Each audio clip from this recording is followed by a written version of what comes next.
এই তোমার আসার সময় হয়েছে? তুমি তো সবকিছুই জানো। গ্রামের লোকজন আমাকে ফাঁদে ফেলে এমন একটা মেয়ের সাথে বিয়ে দিয়ে দিয়েছে। কয়েকটা দিন যাইতে দাও, আমি ওই মেয়েটাকে এমনিতেই ডিভোর্স দিয়ে দিই। তখন তোমাকে বিয়ে করে বাসায় নিয়ে বাসায় বসে প্রেম করবো। আচ্ছা, তোমাদের বাসায় কি কাজের মেয়ে আছে? না তো কেন? তাহলে ওই মেয়েটাকে ডিভোর্স দেওয়া দরকার কি?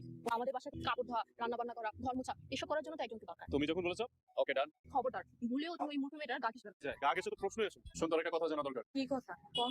আমি সাদিয়া নামের একটা মেয়েকে খুব ভালোবাসি, সে আমাকে ভালোবাসে, তাই আমরা ডিসিশন নিয়েছি আমরা বিয়ে করবো। আপনি এটা কি কইতাছেন? আপনার ঘরে বউ থাকা বড়, আপনার একটা বিয়ে করতে চান? তোর মধ্যে এরকম একটা গাইয়া খেত মার্কা বউ থাকার চেয়ে না থাকা অনেক ভালো। তারপরে তুই এই বাসাতেই থাকি, এই বাসা রান্না বান্না কাপড় কাচা থেকে শুরু করে ঘর মোছা সবকিছু তুই করবি। আপনি যেটা করবেন আমি হেডেই করব, সমস্ত কাজ তো আমিই করব। দয়া করে আপনি আর বিয়ে করেন না, আপনার চরিত্র এত খারাপ। তো ছিছি করে লাভ নাই, আমি সাদিয়াকে বিয়ে করবো, এটা আমার লাস্ট কথা। মা, আপনি কি শুনছেন? ঘুরায় পেঁচায় কথা বলবেন না, সরাসরি বলো কি বলবা। আপনার পোলা নাকি শহরের কোন সুন্দরী ইসমাত মাইয়ারে বিয়ে করবো। এতদিন পরে আমার ছেলে শহরের একটা স্মার্ট মেয়ে বিয়ে করবে, সেটা শুনে তো আনন্দে আমার পুরো ভরে যাচ্ছে। আপনি এসব কি খাইলে? আপনার পোলারে কোন আমারে সাইডা দিতে? আপনার পোলা তো নাকি আমারই ওসার করবে, কোনো সত্যিনের গপ করতে চাই না। গ্রামের মাইয়া গ্রামে ফিরে যাইতেছে। আমার ছেলে কত সৌভাগ্য তোমার। মা, আমি তো অনেক অসহায়, আপনারা যা কইবেন আমি তাই করি। তুমি একটা বইয়ের মতো কথা বলেছি। বোমা, এই বোমা, মা, আমারে ডাকছেন? তোমার কোনো সারা শব্দ নেই কেন? হ্যাঁ, সারাদিন কোথায় বসে থাকো তুমি? আমি কাপড় ধুইতেছিলাম। আজকে আমার জাহিদ তার পছন্দের মডার্ন বউকে এই বাড়িতে নিয়ে আসবে। যাও, বাসার সমস্ত কাজ তাড়াতাড়ি সেরে গেল। মা এটা তোমার কথা। আল্লাহ, আমার ছেলের বউটা কত সুন্দর। মাকে সালাম করো। এই না না, সালাম করতে হবে না। স্মার্ট মেয়ের আবার সালাম করবে কেন? আর ছেলেকে নিয়ে তুমি খুব সুখে থাকো। যা, ওকে নিয়ে ঘরে যাও। দেখেছি ছেলের মুখ আর আনকালচার না, ঠিকঠাক মতো কাজ কর।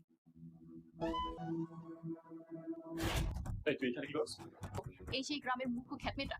এই মেয়ে, তুমি আর কখনোই হুটহাট করে আমাদের রুমে ঢুকবে না, যাও এখান থেকে। আমি চলে যেতেছি। দেখছো কতটা খেত?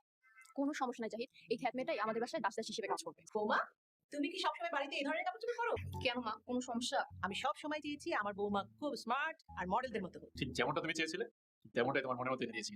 এখন বউ শাশুড়ি মিলে সারাক্ষণ গল্প করে কাটিয়ে দিবে। আমি একদম, তোদের দুজনের ভালোবাসা দেখে আমার মনটা একদম ভরে গেছে। সারা জীবন যেন এই ভালোবাসা তোদের দিকে থাকে।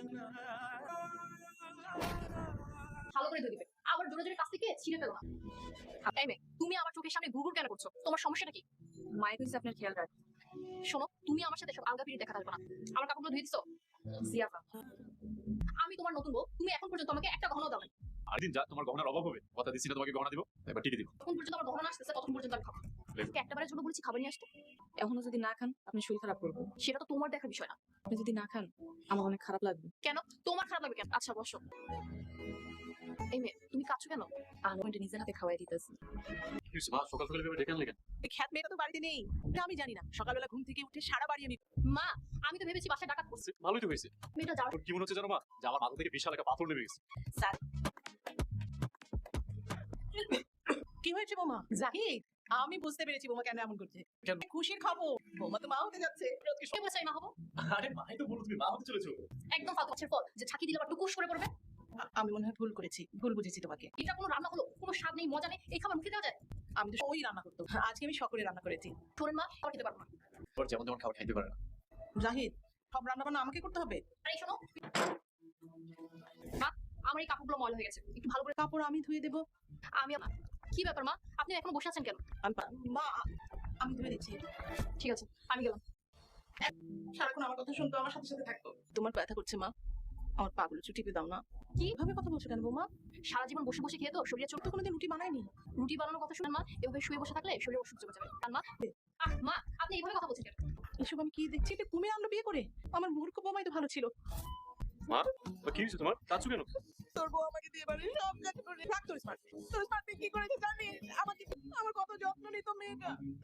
গেছে সেটা তো জানি না, সে তো চলে গেছে। এখান থেকে বাড়ি তুই একে এনে দে। ঠিক আছে মা, আমি সাদিয়ার সাথে কথা বলে দিচ্ছি। ফাঁকে দিয়ে পুরো বাড়ির কাজ করিয়েছে, কাজের মানুষ বানিয়েছে। এখনই দেখিস। তুই আমার বৌমাকে এনে দে আমাকে। তুমি আস। আমি আর আমার মাকে তোমার চাকর নাকি? তুমি এসব কি বলছো? ঠিকই বলছি। তুমি নাকি মাকে দিয়ে কাজ করাচ্ছ বাসায়, আবার নাকি তোমার জন্য রুটি বানাতে বলেছো। হ্যাঁ বলছি, তাতে আমার মা কি এই বাসার চাকরা নেই যে তুমি যেটা বলবে সেটাই শুনবে? আমার মাথা ঠিকই। আমার মা আমার বাসায় আগাছা। আসলে তুমি একটা স্বার্থপর মেয়ে। তোমাকে আমি চিনতে ভুল করেছি। তোমার চাইতে ওই গ্রামের খেত মেয়েটা হাজার গুণে ভালো। আমি বুঝতে পেরেছি আমার ভুল হয়েছে, প্রয়োজন হলে তাই করবো। দাঁড়িয়ে দিয়েছিলে? হ্যাঁ, আমি ওকে তাড়িয়ে দিয়েছি। আর দেখলাম ও রাজলক্ষ্মী মার্কেট। ফিরিয়ে নিয়ে আসতে যাচ্ছি, আসার পর যেন তোমার এই চেহারা আমি হাতে। তুমি আসার আগে আমি চলে যাবো।